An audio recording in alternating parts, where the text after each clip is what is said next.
I'm introduced as a former school principal, they think that I am going to call them into the office for those misdealings of the past. It creates a bit of a challenge. But rest assured, I am not here to take you back. I'm here to take you forward. He mentioned something very interesting about my books. It's 4 books. 2 of them are related to you. This one is called Resuscitation Leadership. It's a book that is 2 months old, and it deals with issues of leadership. The other one is called Teach to Inspire, which I believe everybody here must just have. But you will get an opportunity to interact with me or through my website, www.manoramado.com. You can actually get all the information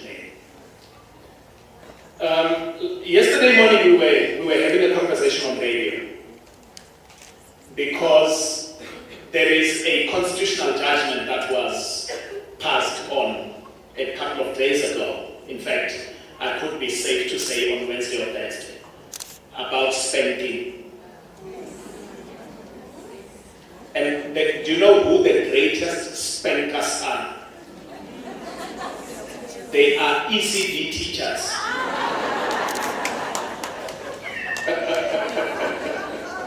I got you. The greatest tragedy in education today is not the value of the rand.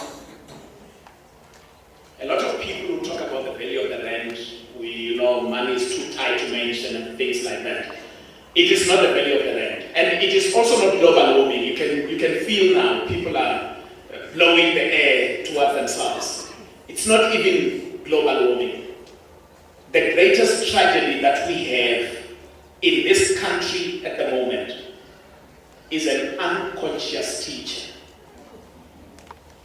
That is the greatest tragedy we have. That is why you find a lot of institutions reported in the media where children are tied up with tables, where children are abused in ways that is so inhumane. And when you realize who the people are, you find that it's people who are supposed to be builders, who graduated from reputable institutions like Edu-Build. That is the greatest tragedy we have. But I want you to start realizing that, you see, I'm a believer, a Christian believer. I do believe that every child is a gift from God. And I also believe that every teacher is a gifted teacher. That is why teaching is a calling. Now, if you are a teacher who is unconscious, you will not be able to marry the two. The gift that you are and the gift that you're working with. So every school becomes a spiritual terrain. Can you imagine the first day when you entered the school? The teachers who taught you, none of them knew you were going to stand here today because you will be a teacher. Imagine the people who taught President Nelson Mandela then. None of them thought they were teaching a future South African president. And that can only be given to a teacher. A teacher is the only one out of all these professions who gets an inside info about the people and where they are going in the future. Now you have stepped into a very spiritual terrain. I have this message for you. It's called the 5 pillars of teaching. And I'm not going to give you all of them because of time. The first one that I want you to take is this pillar called repetition. Can you please all say after me? Repeating a lesson is a good way to learn. All of you had to repeat lessons for you to learn. You must do the same for the children that you're going to meet. You must make them repeat so that they can learn. Our memories are wired in a manner that when we repeat things, we remember them more. The second one is called relationships.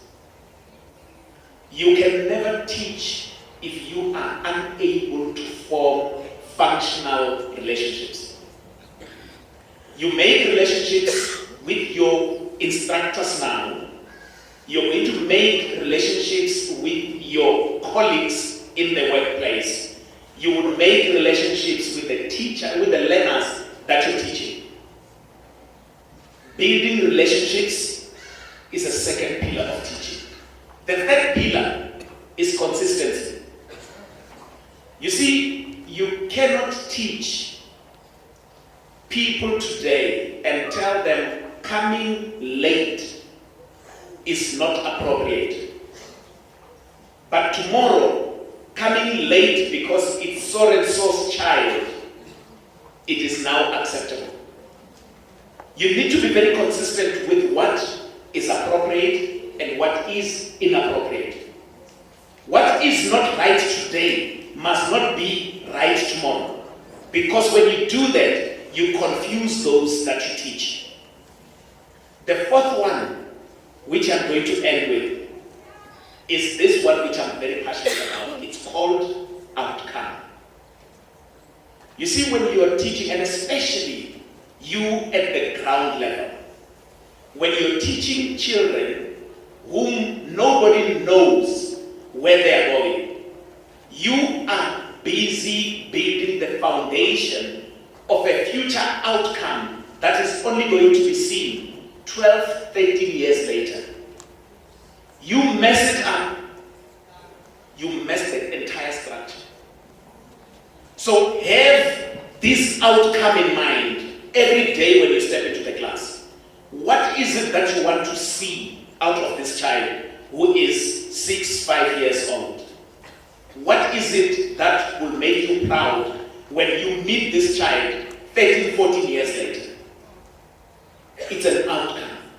So all children must definitely become outcomes, because as they are outcomes in your institution, they automatically become outcomes in their communities. They become outcomes of South Africa. So your job and your service to the nation would always be measured by how those children turn out to become. Even though they spend 1 or 2 years with you, it is enough to build.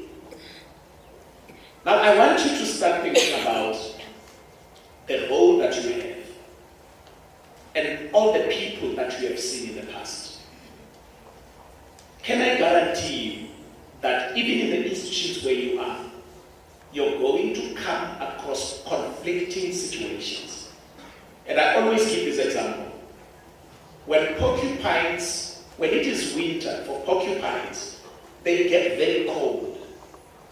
And sometimes they come together to try and keep each other warm. But we all know porcupines have thorns, right? Now, the closer they get to each other, it means that they risk pricking each other.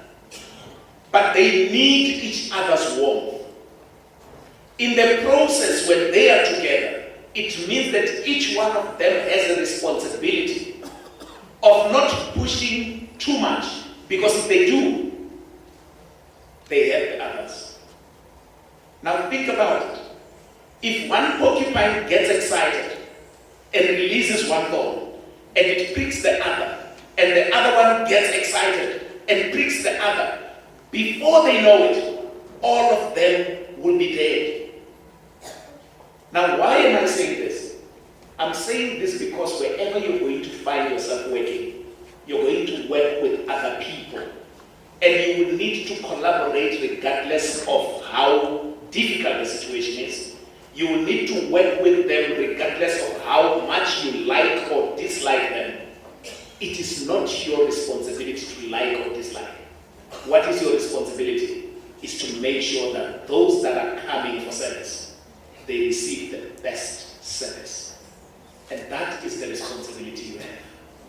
And I'm grateful that you're here. And I'm looking at you and I'm thinking, this is the future of the country coming from all over Gauteng. I can safely say, man, this country is in safe hands. Simply because of the vision that these people here had to make sure that they start this project, which we are seeing today as a big project.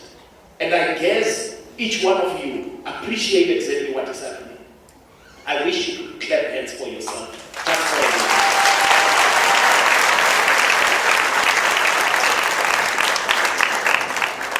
Whatever is happening today, embrace it. Whatever diversity that you're dealing with, embrace it. Because the more we come together in one melting pot, the more we become successful. Just as porcupines will be cautious, we just need to be cautious of hating each other unnecessarily for the bigger and the better project. Thank you very much.